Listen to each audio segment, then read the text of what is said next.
গোপুসোনাকে চান করাবো, তো তোমরা দেখে নাও ভিডিওটা। তো দেখো এখানে আমি গরম জল করে নিলাম গপুর জন্য স্নান করাবো।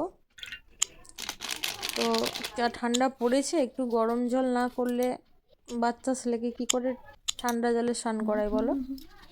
দেখো আমার গপুকে আমি স্নান করাচ্ছি।